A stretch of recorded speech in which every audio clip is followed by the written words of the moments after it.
Hello there YouTube, thanks very much for joining me. I'm Dean the Vaping Biker, and today we're not going to be looking at any kind of tanks or anything like that. What we're going to be looking at is a charger, so it's only going to be a quick look, or I'm going to try and keep it as short as possible but with a decent amount of information. And this is one that Nitecore sent across to me to have a bash with and see if it was any good. So let's go down up close, let me take you around a tour around this little bad boy, and then we'll come up and I'll give you my final thoughts. Nice and simple. Let's have it. Okay, so here we are up close with the Nitecore UM20 Charger. Now, I've put it back in the box just so you can see what it looks like. Obviously, I've been using this one, so it's out. Well, the box is knacked. But here we go. So we've got UM20 at the top, Nitecore down the side. Tells you what it is. You've got a micro USB input in the top. It gives you an indication of what you're going to see on the display. You've got a USB output at the bottom as well. Regarding anything else on the box, you've got your Nitecore scratch and sniff going on here. This is important. There is a lot of Nitecore products on the market that are fakes. So there is this. There's also a little trick where I was told that if you try and put a magnet on one of the contacts, if it attracts the magnet, then it's fake. If it doesn't, then it's real. Or has more chance of being real, shall I say. But as far as the information on the back of the packaging goes, you can check that out and pause that at your leisure. So let's break open this box. Now under here we've got just a whole bunch of information going on here. Take the exposure down just a touch so you can see that.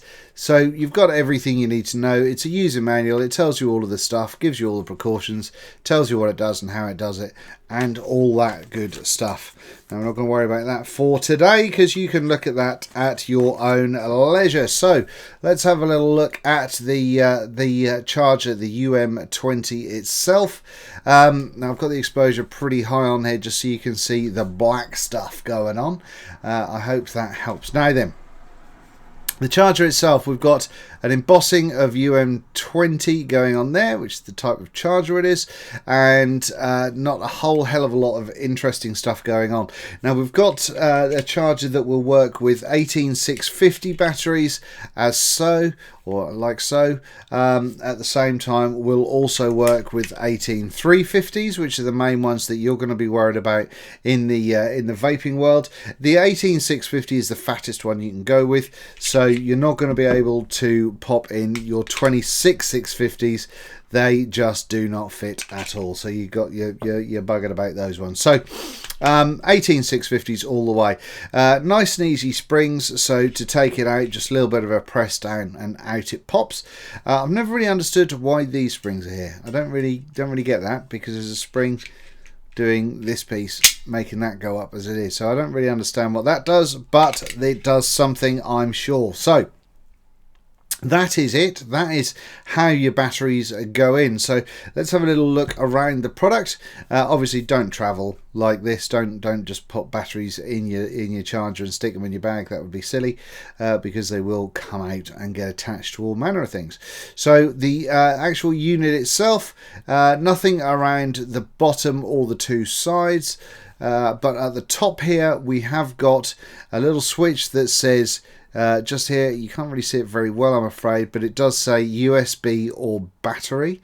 And here we've got the micro USB in plug. So what happens at this point is if you plug in a USB cable, there we go, that then tells us the status in a nice clear display about what's going on with your batteries and how charged they are, which I think is quite nice. Now then, let's take these out for a moment so I can show you the underneath comfortably. One of the nice things about this is the fact you have got this USB. I'd like to have seen some kind of clip to hold this in place, but you sort of ram it in between your wires. You can either unwrap it as such, or you can just flip this section up to reveal the USB out. Now this is also a data transfer as well as a charging cable, so you will have to make sure that that is kind of nice and snugly plugged in there, but yeah, it's nice to be able to have this data transfer idea. So essentially, this is the wire that's coming off this one. Now, what I want to do is I want to charge that battery, so I'm going to plug in this bad boy as so. So that's charging, that's at 96%. And at the same time, what I want to do is I want to do something funky with this product here. Now you'll see that on the Athena we're not charging on that one as yet. However, if I click the switch here that had USB or charging, I'll flick that over to USB, and that is now passing through here to some degree and going straight out to the mod rather than worrying about charging, excuse me, the battery in here. Flick this little switch on the end back to the battery. It stops this charging here, and we are back to charging up this battery. And you can see that with this little bidip thingy going on here. So it's nice and easy way of doing things. Like I say, it does work as a data transfer as well, so you can do that whilst charging your mods at the same time, which I think is pretty handy. Otherwise, there's not really a whole hell of a lot I can tell you. It's a charger, it hasn't blown up, it doesn't blow up, and it's a decent little solid piece of kit. Now, a few of the specs on here to worry about. You've got reverse polarity protection, as you would expect. You've got it kind of intelligently figures out what you're putting in here, and depending on the power draw available will potentially prioritize. If you've got something like an 18650 with very little charge in it and a fully charged 18650 in this one, for instance, then it will prioritize charging the one that needs it the most, as far as I can gather. But when there is enough power available, then it will charge both batteries simultaneously, so at the same time as that bad boy. As I've mentioned, you've got the data transfer on there, and you know, it's a solid piece of kit. Nitecore have been making chargers for quite some time, which is why they are cloned so much, because they've just been around for a long time. Now, I know there's a lot of chargers on the market, and I don't have the equipment to check the absolute sort of integrity of the signal that comes into or from the charger into the battery. I mean, apparently it's 1000 milliamp or 500 milliamp, so I believe that'll split if you're putting two batteries in there.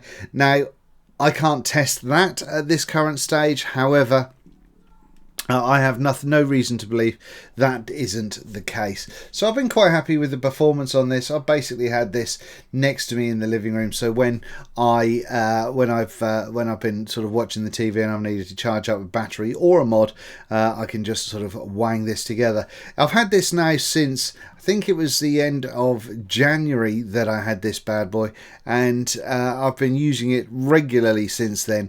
And it's been a while coming, this review, because I have had an older Nitecore charger where it was the old i4, I think it was, and it kind of LEDs started going and all that sort of malarkey. But I'm pleased to say that this one has had no problems whatsoever. So that was the up close and personal with the Nitecore UM20. It's a nice little travel size charger. So let's just go back up top for some closing thoughts. So that was the up close section of this little bad boy. Now, dropping things, throwing things around everywhere. There's not really a great amount I can say other than what I've said so far in the close up. It's been working flawlessly for the time that I've had it, and it's because of its sort of pretty compact size. It's been absolutely super to have kind of next to you on the sort of side table, if you like, in the living room. So you can charge things up quite happily without having to get off your fat ass, which I find brilliant, to be honest. It's also a nice small size, so it's nice and easy just to throw in your case and you know, take with you if you're traveling or going somewhere. For instance, I've got Vape Jam coming up this weekend, so this will be probably going in the case just to or in the bag, just so I've got an extra charger, even though I'll be taking my body weight in batteries, I imagine. So I think they're a cracking little charger. Now, I did have a quick little Google through around, and they're coming out under 15 quid. Now, 15 quid is ridiculous for something that that does this, and I think it's worth every penny. Now, I did notice via Google that some of the cloning sites, shall we say, are selling them and marking them as authentic. Now, personally, I would not risk buying a charger or batteries from a site that is, you know, predominantly cloned equipment, especially bearing in mind that there is a lot of these Nitecore clones out there, which are, you know, they're going to have their issues because they're not real at the end of the day. And so when it comes to, I mean, there's always a sort of a clone / authentic argument going on in vaping, but when it comes to batteries and when it comes to how you get the power in batteries, I will always strongly suggest going for not only a brand that you know is positive and proper, but also a retailer that you know. So ideally find a retailer in your country, either a B&M or someone that you go to and you know does authentic proper gear, and purchase your UM20 or whichever charger you go for from those guys. As well, you know, do your validation, do your scratch and sniff, and go onto the website and check that out and make sure that it's all tip top and the way it should be. But that's all I've got to say about this, really. I think it's a cracker for 15 quid. I think it's marvellous. It's got springs, so I don't know what they do. But the fact it's got pass through, the fact that you can do your data transfer and stuff as well, means that it's pretty useful, even as just a desk charger. If you're not running, I mean, I run. What have I got here? I've got two D4s that I run from Nitecore, which I bought ages ago and I've had no problems with whatsoever. And as I said, this I have been testing a lot, and it's not caused any issue in the slightest. Battery safety, as usual, if you are charging your batteries, then please be around them at all times. I would not advocate you popping batteries in one of these bad boys and then going off to bed or going out on the piss. That's about it, ladies and gentlemen. Regarding the inputs, just thought about it. Regarding the input, I have had both inputs from my computer and from my phone charger, and not had any problems with either. So that's it, ladies and gentlemen. Thank you very much for watching. I've been Dean the Vaping Biker. I'm going to have to do a little cloud at the end, really, aren't I? Because I've not actually done any vaping, which is rude. Make sure you go out and have it large.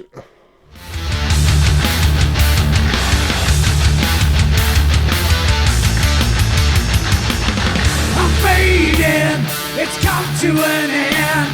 I feel an obligation to start again.